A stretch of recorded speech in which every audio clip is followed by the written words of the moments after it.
I think I'm supposed to start now, so good afternoon, everyone. I'm Bambi Francisco, and I am a former journalist, television and print journalist, and I became an entrepreneur about 3 years ago. So I'm not unlike Kevin, I am a very new entrepreneur. But what I've done my entire career as a journalist was interview a number of great, successful entrepreneurs. So I have interviewed Larry Page when Google only had 10 employees. And I've interviewed Mark Zuckerberg when he was about 21 years old. And he came into the CBS studios and he had a t-shirt that said, "My mom thinks I'm cool." And everyone looked at me and said, "Why are you interviewing that kid?" And that was Mark Zuckerberg.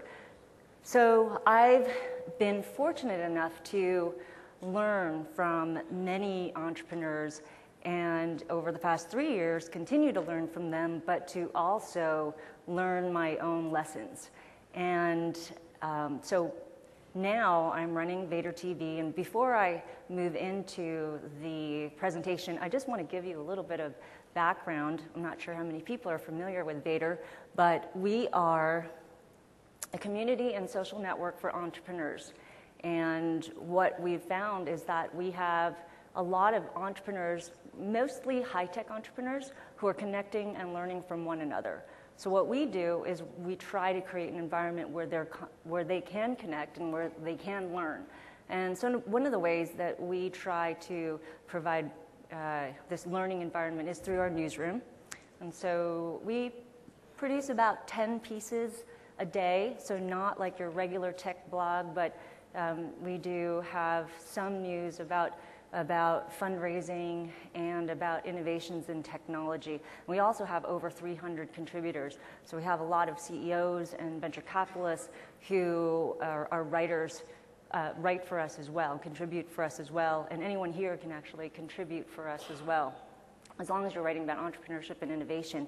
We also have a competition platform. So we've run about 4 dozen competitions.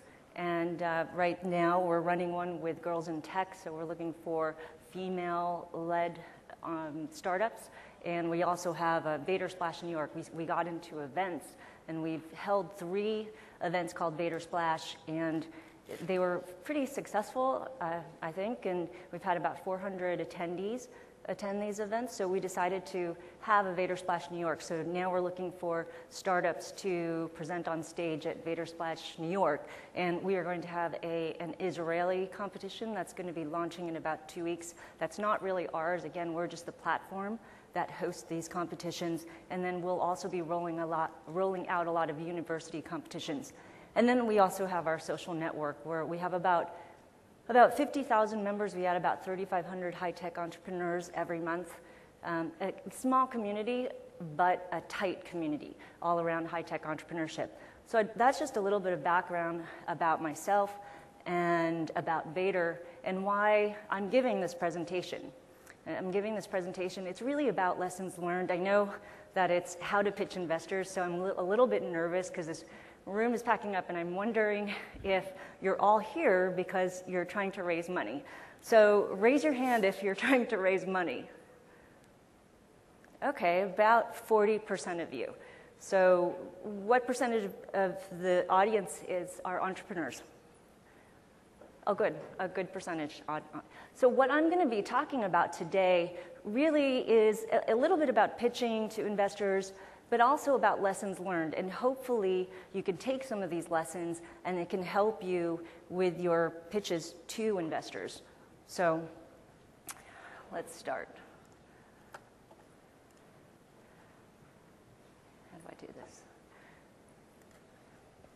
Okay, so I'm going to give you 5 lessons and then pitches at the very end. And also, by the way, please feel free to just raise your hand and ask me any questions throughout the presentation. I'd rather that this is an interactive discussion. So I want you to take away 5 lessons, because basically I think that's all we can really take away and remember. So my 5 lessons are: love what you're doing. Interestingly enough, don't take the money, for all of you who are pitching investors. And that's actually only in the early stages. Tighten the loop And your product is the marketing, and fail fast, but don't give up. So I'll drill down into those. So I'll start with love what you're doing. So this is Vinod Khosla, and he started Sun Microsystems, then he became a partner at Kleiner Perkins, and then he started his own firm called Khosla Ventures. And he was given the Visionary Award, a couple of years ago, and he was asked to give a speech on being a visionary. And he went up on stage, and his speech was about 3.5 minutes long.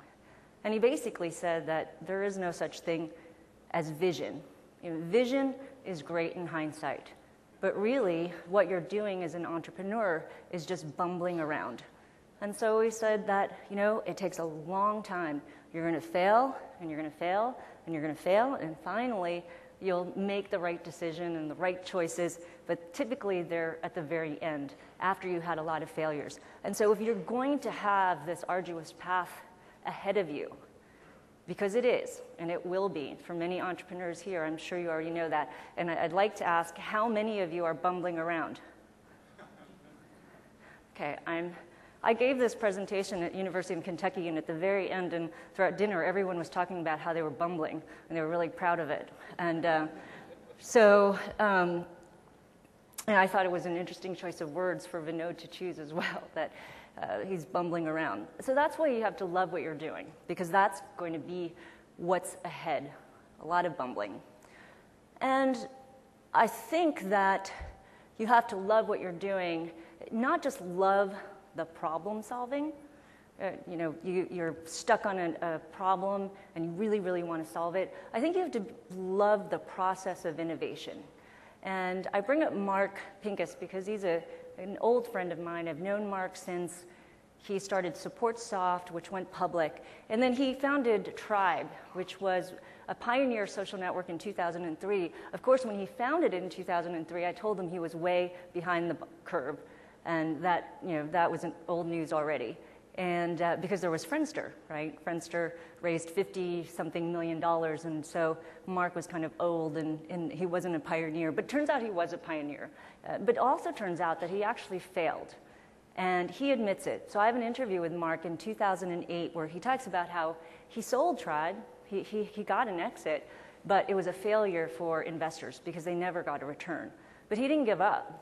He continued to work on this idea of social networks and how you leverage social networks, and then he founded Zynga.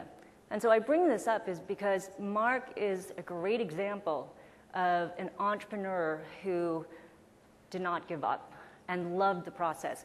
So Mark, if you ever go to his house or apartments and then house, because I've known him since 1999, he has a whiteboard in every room. This guy is constantly thinking. And so it's not a surprise to me that he is at the helm of such a successful company. Zynga, it's valued today at, I don't even know, maybe that's off, $4 to $5 billion, somewhere around there. So I ask that, again, the lesson is love what you're doing. Why? Because you're going to be bumbling around. It's going to take some time. You're going to have failures. So are you ready for that climb? A lot of you entrepreneurs here, I don't know if you're second time or first time, but many first-time entrepreneurs don't understand, or maybe they conceptually have an idea that there's going to be a hill or a mountain or whatever, and they're just going to jump in anyway with both feet. And that's fine, because maybe if you understood the risks that go into building a company, you probably wouldn't do it in the first place. But just keep in mind that there is a big mountain ahead of you. So entrepreneurship is a great path, and it's a noble calling. And it's wonderful that you can spend all of this time, all of these skills and resources to make a game-changing product and improve people's lives. But it's not a get-rich endeavor. And many people and again, I've interviewed a number of entrepreneurs. We have 50,000 on our site. I see a lot of this happening, and I don't know if they understand the realities that it takes a lot of work. And I've also spoken to many venture capitalists who, and keep this in mind when you're pitching, I've spoken to a number of venture capitalists who say that, you know, sometimes these guys pitch me and I think that they just want a job. And so, so don't look at this as you want to get paid. Don't look at this as just a way to, you know, this is not a typical job. It's not a job. I mean, you heard, if anyone was here at the last panel or the last keynote with Kevin Hartz, he talked about how they bootstrapped and they didn't get paid. So be prepared to be poor. Be prepared to not get a salary. Even if you start off with a great salary, be prepared to give that up.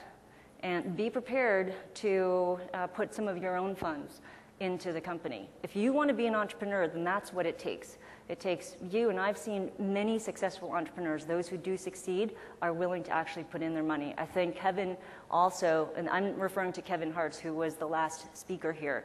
He's the CEO and founder of Eventbrite. I believe he said that he bootstrapped and didn't take money and didn't take any salary for 2 years. So are you prepared to do that? Because if you're not, and you have a family, and you have children, and you have to pay bills, then better keep that in mind and maybe stay with your job for a little while. So, and the reason, so again, this topic, lesson number 1, love what you're doing. And the reason is that it takes a long time. Again, I mentioned bumbling around. This is not, we're not going to be a bunch of Paul Buchheits who founded FriendFeed. And Paul Buchheit is actually an investor in Vator. But Paul started FriendFeed after Vator, after he invested in Vator. And about, 8 months, about a year later, he sold for $50 million. Then, of course, you have the YouTube guys, Chad Hurley, who started YouTube in 2006, or started YouTube around that time and sold it for $1.6 billion. I believe that was 2006. So those are outliers. They don't always happen.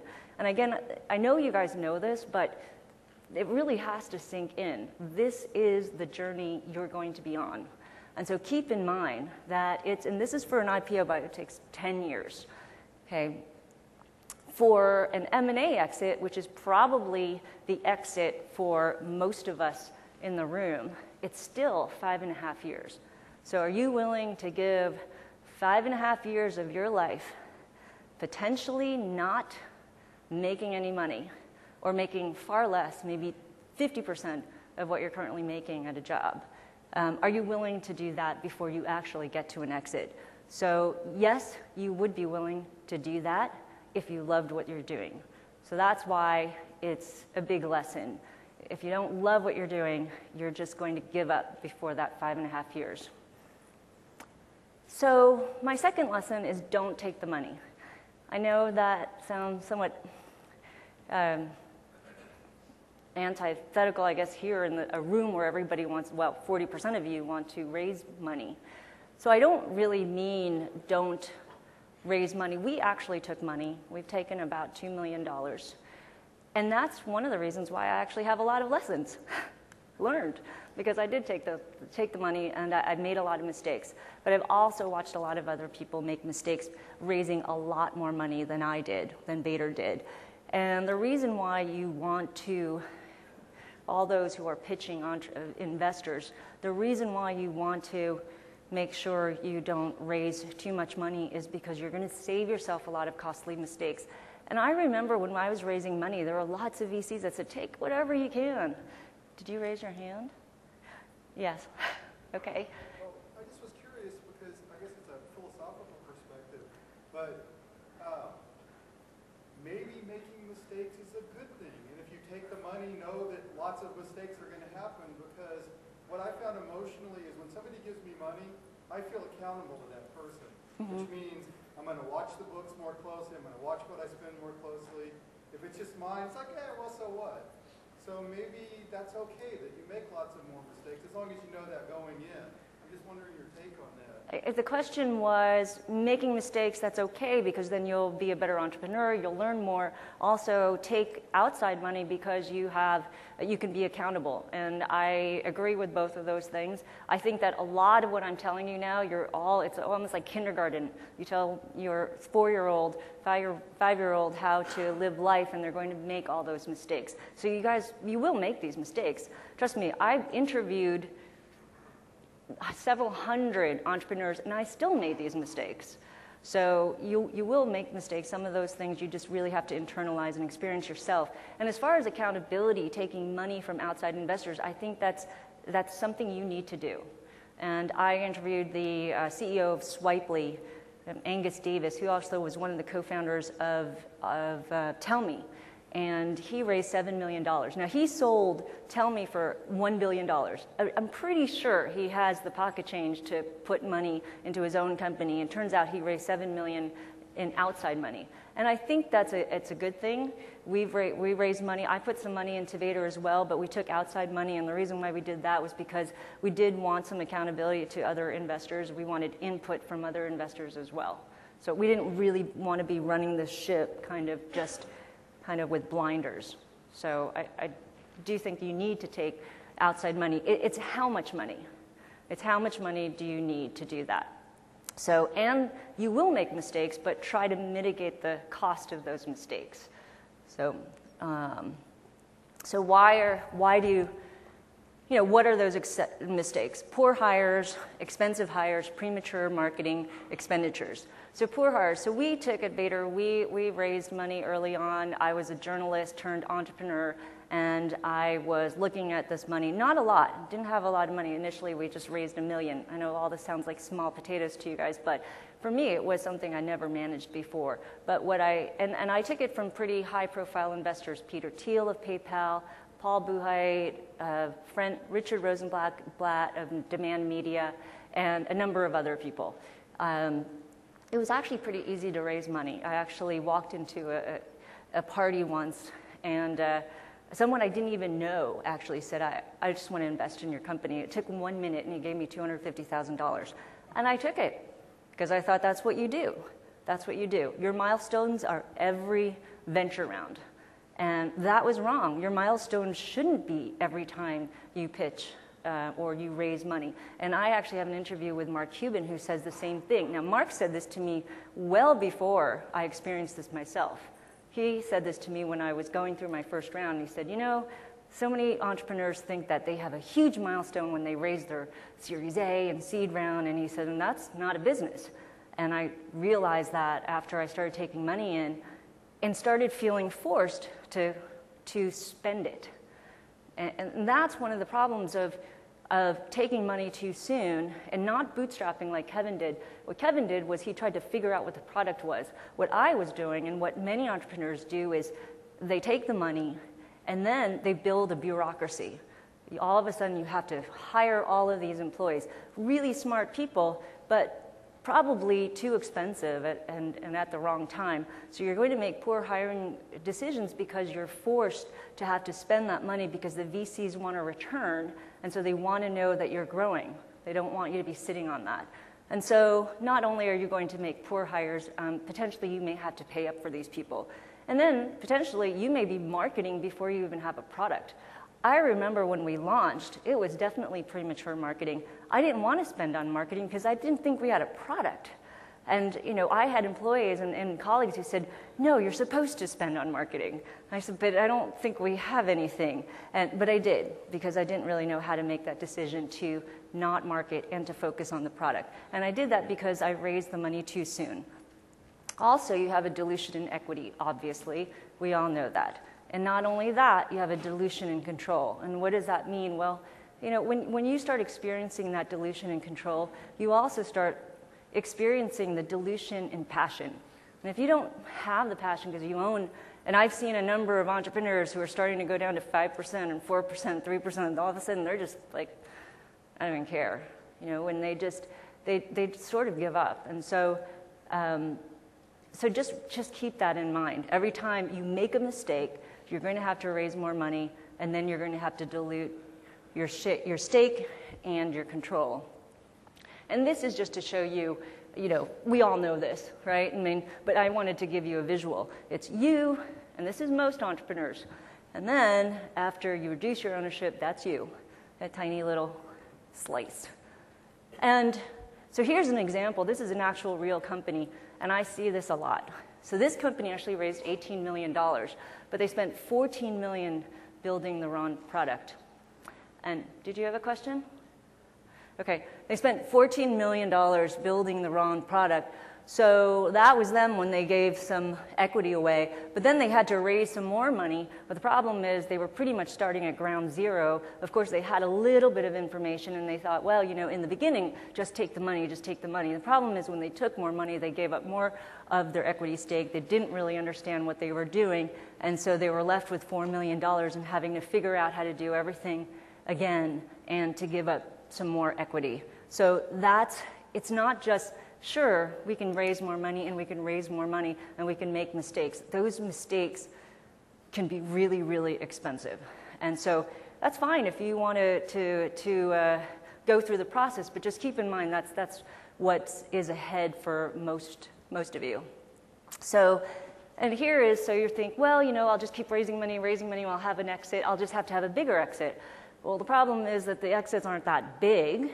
This looks big, but not relative to when you're looking at raising VC dollars. So the average M&A exit was $23 million in the last, I guess that's the last quarter, and that was up. So that was actually good. Those statistics are good, $23 million. And so you're probably saying, well, fine, yeah, I'll just be one of those companies, right? That's great. That's if you can be one of those companies. Well, the problem is that there's a very small slice of those companies that actually make it even to that level. And if you're that company that raised $18 million, you're not looking that good with a 23. It's okay. At least some investors get some money. But anyway, the point here is that here's the number of deals funded each year. It's about 2,600, 3,000 over the every year. So over 5 years, it's about 15,000 companies. So you're competing with 15,000 companies. On average, about 11% of them end up with an M&A exit, which is about $23 million. So just keep in mind, your odds are really, really slim. And this is why my first lesson is love what you're doing, because this may happen to you. And of course, the number of venture-backed IPOs is a lot smaller. So the moral of the story is your chances of an exit, which I showed, are really slim. So why not give yourself more options? I'm not saying don't take the money now. I'm saying take the money when you should take the money. Bootstrap, take in some friends and family money, raise $25,000, $50,000, something like that. Whatever it takes, don't go out and get VC funding. Create that product, get some traction, know where you're going, and then raise some money, and at least have a little bit more control of your destiny. Because once you take the money early on, you lose that control. Yes? What's M&A? M&A is mergers and acquisitions, sorry. Okay, so lesson 3 is tighten the innovation loop. And so most of you know this, and this is a little bit of the lean startup movement. They talk about this. Eric Ries talks about this a lot. He's the one who coined the lean startup. Steve Blank, who wrote the book, The 4 Steps to the Epiphany. He also is a big proponent and evangelist. And his idea actually came before the lean startup. It was called customer development. And everyone here knows lean startup, right? The whole lean startup movement. How many? Oh, wow. Wow. Like 10%, 15%? So what the lean startup movement is really just about is being smarter about creating your product. So it really is about the process of building your product. And so here's the way you build your product. So you have a product, then you push it out to the market, you push it out to customers, you get feedback, you learn, and then you build again, and then you push it out to the market. And the idea is that you really need to tighten that loop and make those cycles more rapid. So at Vator, what we did when we had outside engineers. We outsourced our engineering to Pakistan. And so I thought that was great because we met the guys on Vator. So I said, well, I have to support them. They're on Vator, and this is great. And I was a big proponent. The problem was I had this idea. Then I would tell my CTO, who would then tell our head of engineering, who would then tell the guys in Pakistan. And so after a week, the guys in Pakistan figured out what I wanted. Then all of a sudden it would go back to me. Then they'd have an idea and would come back to me. So our process was really, really slow. And I don't remember how often we released, but we release new features and products probably every other day, which is slow for a lot of firms, but for us, we're still small. But back then, it was like a big moving ship. And so what we needed to do was tighten that loop, and that's what you need to do, is to tighten that loop and get a product out there and get feedback fast and learn. And I'm not saying throw stuff at like spaghetti on the wall. I'm not saying that. You really do have to learn about the product that you put out there. But you should do that faster. And when you tighten the loop, you give yourself more time. So the big thing about lean startups is that it's not how much money you raise. So for those who are going to be raising money, it's really how many iterations you have left. So let me explain what that means, because I think you need a visual for this. So let's say that you typically release a product every quarter, and you also spend about $150,000 every quarter. And you just raised $600,000. And so but the problem is that it really is going to take you about 6 iterations of that product to actually start getting demand. Well, what happens is that, and you're only releasing every quarter, what happens is that after 12 months, basically you're out of money because you were only releasing every quarter. So you think you actually need money.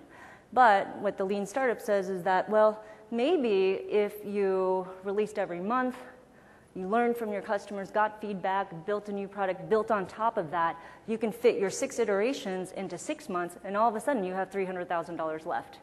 So this is kind of a simple way of just showing you what I mean, is that you can actually stretch out your dollars if you know that you have a number of iterations left, as opposed to just thinking how much cash you have in the bank and how many months you have to burn. Think about how many iterations you have left. So lesson number 4 is the product is the marketing. And I think this is really important, and I know a lot of people Peter Thiel, who is one of our investors, he just spoke at Vator Splash, one of our events, and he talked about how they were spending $20 to acquire a customer. So, and I've seen a number of people on Vator who've raised money that are giving $20 bills out, just to, I won't name the company, but they're trying to acquire customers, and they're spending on marketing. And so I'm a big believer in the product is the marketing, and partly because I made the mistake of marketing before I had a product. And this is something that was coined by Regis McKenna, who's this marketing guru, and if you can read what he writes, I highly recommend him. And so he talks about the product as the marketing. Oh, actually, so rather than spending on the marketing, maybe you should spend a lot on usability and study before you push the product out. And that's sort of what Regis McKenna says. So this is what Zynga does. And this is Siki Chen sold his business to Zynga. And I interviewed him, and I was asking him about product development and how they develop products, how do they get it out. And he said that before they even get it out, they do all these studies, and they use usertesting.com to find out how users interact with the product before they release it. So, essentially it's maybe the product is in the usability testing prior. So you put a little bit more money into the usability testing before you spend massive amounts of money to try to bring users to a product that's not even that great. And so you see this, a lot of people do this, and I think that's a good idea. It's simple. They don't have a product yet. This company is actually going to be launching in the next month. And so they're just taking in people and users. And I think that's a good idea. We didn't do that at Vator. We just basically had our doors shut, and then we opened up to the public. What we should have done was actually just brought in people for an alpha and test them but I didn't know that at the time. The last lesson is fail fast, but don't give up. So I have a number of videos on Vator, and I always ask these entrepreneurs, give me 3 lessons. And I have many entrepreneurs who say fail fast, even Mark Pincus says fail fast. And then I have another set of entrepreneurs, and they say don't give up, don't give up. And so I just kept asking myself, well, what is it? Is it fail fast or don't give up? And I think it can be both. So I think that's really important that it can be both. And why is that?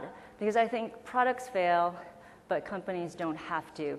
And I'll bring up PayPal because I think that they're the quintessential example of a company that pivoted before pivoted was in style. And pivoting really means to just kind of find different business models and or products. And I just want to show here, I can pop this up. So if you're interested, you can, this is Peter Thiel speaking at my event, and here we captured him. What he talked about was why PayPal helped spawn great entrepreneurs. And he also talks about what they did and what they did wrong. So if you're ever really interested in the story of PayPal and how they innovated, I would suggest that you go to the website and look for why PayPal spawned great entrepreneurs, to hear it from Peter himself. But basically, what he was saying was that, number of times the company could have failed because it was the product that was failing. And so they didn't want the company to fail, so they kept iterating on that product.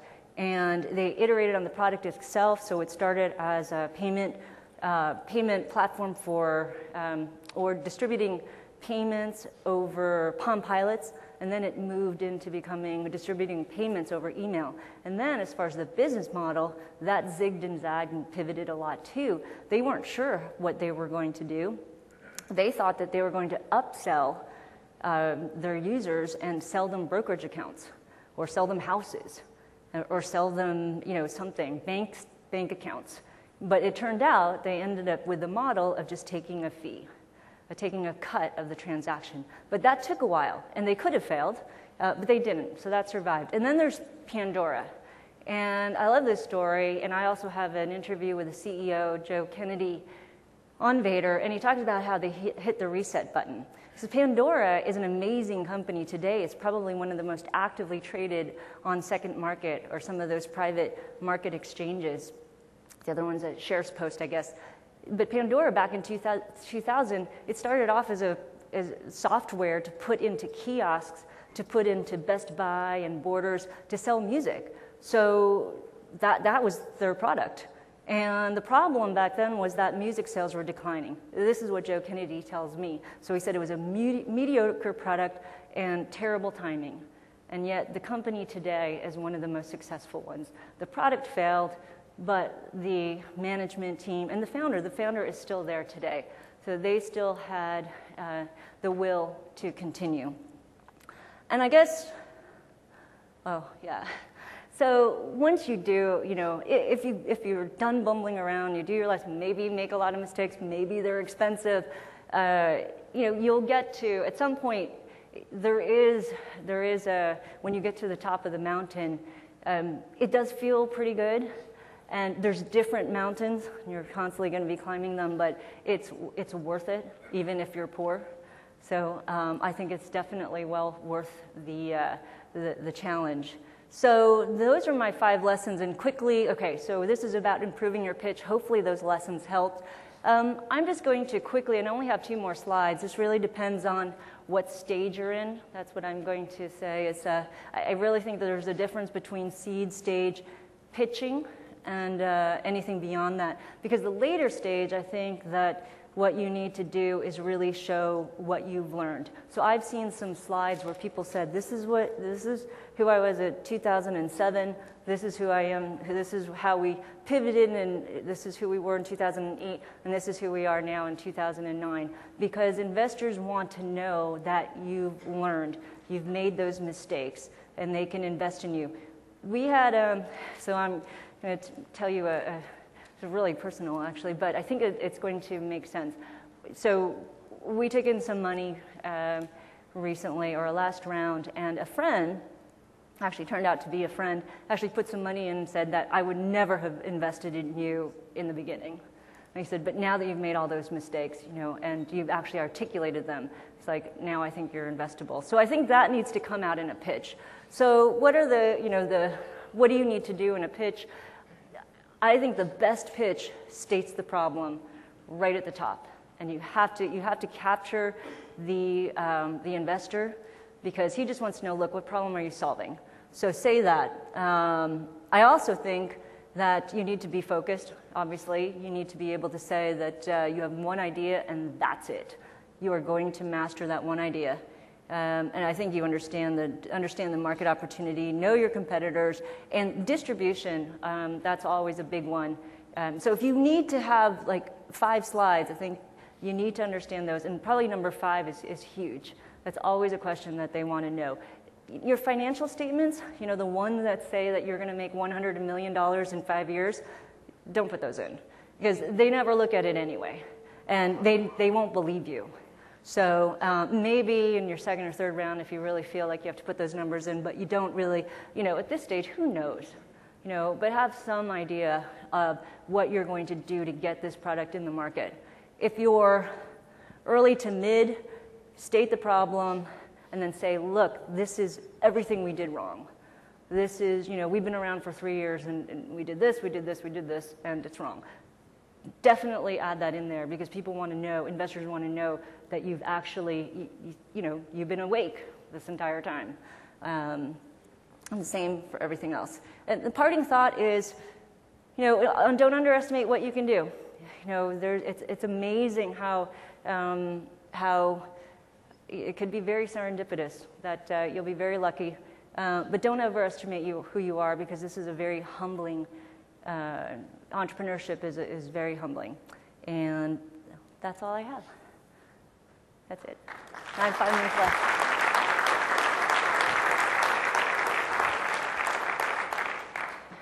I don't know if I should take questions. Actually, I guess I could take questions. I have 5 minutes. I have 5 minutes? Can you move the slide 1 back? Yes. Can I move the slide 1 back? That was the question. Okay. So, any other questions? Yes. Well, in terms of just, the confidential and building a relationship, when you're, like any new relationship, when you go talk to a VC, how much can you share? Do you share everything down to the details of doing it? Or it's like, oh, well, you can't do it, but we've got somebody to do your idea? Or how do you have a sense of that? Or do you do it by feel? I mean, what's that approach? Yeah, so the question was, how much do you share with the venture capitalists when you're pitching your idea? And there's some school of thoughts that you share everything, that you just tell them everything. And, I don't know if they really understand your secret sauce anyway, and a lot of them probably know what you're up to. And so I would probably say, you want to show them that you've thought about this. Right? And if you really thought about this more than anyone else, you'll probably have, they probably won't be able to figure out what you've already thought of. So I'm also a big, I would support that, sharing. You don't need to be stealthy and think like, well, I really, really don't like when people say, I can't give up my idea because somebody else is going to have that idea. It's not about your idea, it's about execution anyway. So, at the end of the day, I've seen so many ideas that are the same. It's how you execute, how you do your UI. Your UI, you may have the same idea, but your UI is going to look so different from somebody else's UI, and they're going to just capture the users that you can't because you didn't know how to build the product. Same business plan, just different execution. Yes?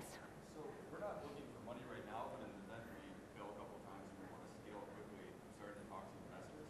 And I was wondering, how do you have that conversation? How do you structure it? Like, hey, this is what we're building. We're not looking for money right now, but we want to kind of keep you in the loop. I mean, how does that work? I don't want to feel like I'm wasting your time either, but I want to build this rapport. Right. If I need it later, we'll be able to do it quickly. Right. I think relationship building is great. It really is. That is a big part of a CEO and founder's job, is to create those relationships.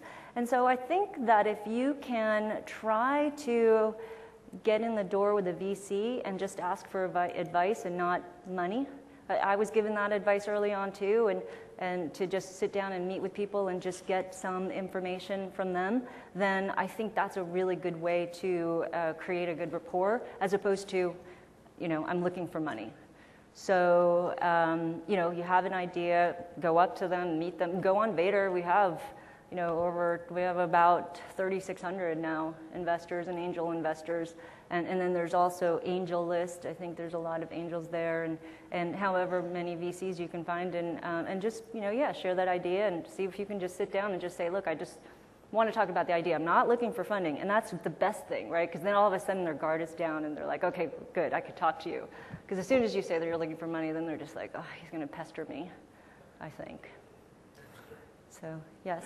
So when are investors looking ideally to invest in a company that bootstraps? At what stage does the company have to get to before the investors are looking at them, oh, now they've learned, now they've done, now we're interested, now we can really do something. Where's the spot? I think when they start getting traction, when you start getting traction, when you start saying that I've got this many users, depending on what you're, this many users, they're on our site this long, or I've sold this many products, I have this many clients. You need to show them that you've stumbled on a problem and you've figured out a solution, and oh wow, here's demand for it. And now you need money to grow that. You don't need money to do R&D. That's what they're going to be like, I don't know about that. But they'll want money to, to put some gas on the, yeah. Oh. So when you say state the problem, do you mean state the problem that your product addresses, or state the problem that the VC funding would answer or fix? No, state the problem of the product, that your product addresses. For instance, I just spoke to this young entrepreneur. He's creating this great product, and it solves a lot of problems at universities, but I didn't know it at the time. And so I just said, look, I'm really busy right now. I have 30 minutes, so just tell me what the problem is you're solving. And then he said, okay, well, here's the problem. So universities have, their state universities are losing to community colleges and online schools. And then I said, okay, can you support that? And he said, yes. And then he gave me supporting metrics on that, or statistics on that. And so that captures a, not only a customer, but it captures an investor. So then he's like, oh, we're going to listen because, that is a problem. Somebody better solve it. And that's why, know your competitors too, because the investors will be like, well, what about, why they're doing something too, so how are you going to be better? So know every single competitor out there, because they're going to want to know that you've turned over every rock. Somebody had a question here. Oh, yes. I know this will depend on the VC that you're speaking with, but in your experience, like you mentioned, they want to fuel the fire. How long is the turnaround time if you have an agreement with the VC to get funding for the project that you want to work on? So the question was, how long is the turnaround time before you actually get the money from the investor? So it really depends. I mean, sometimes it can be a long process of several months of dating. So one VC said, the first investor meeting, you should look at it as a date. Don't divulge, well, interesting left, don't divulge everything, but it's don't be needy, but it's just try to play it cool, like you want your second date. Then your second date, you get into it a little bit more. So, and I don't know how long that second is, a couple of weeks. And then sometimes it's like that situation I was in, which is 1 minute, and I was given the money. But of course, you have to wait till your round closes. So that took probably, I'd say it probably takes 3 to 6 months. So if you're looking to, and that's actually 3 months is actually a good number, and 6 months is probably what you're looking at. Although today, these days, it's actually, I see a lot of fundraisings happening pretty quickly, so it's a bit frothy out there. You might be able to get it sooner. So. There seem to be a lot of alternate models emerging about rounds of funding, where the rounds are a little more fluid. Can you talk a little bit about that? So the question is, The question is, there seems to be some fluidity around the rounds where they continue to go. And I think what you're saying is that sometimes you can raise a round but not fully close it. You can do that. And you can raise it at different times. So you can, as long as you state that to the investor and they know that, let's say, just hypothetically, you're raising $1 million and half of them put in $500,000 in January and half of them put $500,000 in August, and then the guys putting the money in August aren't going to be too happy, but as long as you disclose that, they should be okay. But sometimes people have to do that. They'll say, I'm raising $1.5 million, I'm going to try to close it now, but if I don't close it, I will extend it, and I will keep taking money until the end of the year. But then at some point, you need to close it. So, okay, I have to stop. So he keeps doing that. So anyway, but I'll be here. Thank you.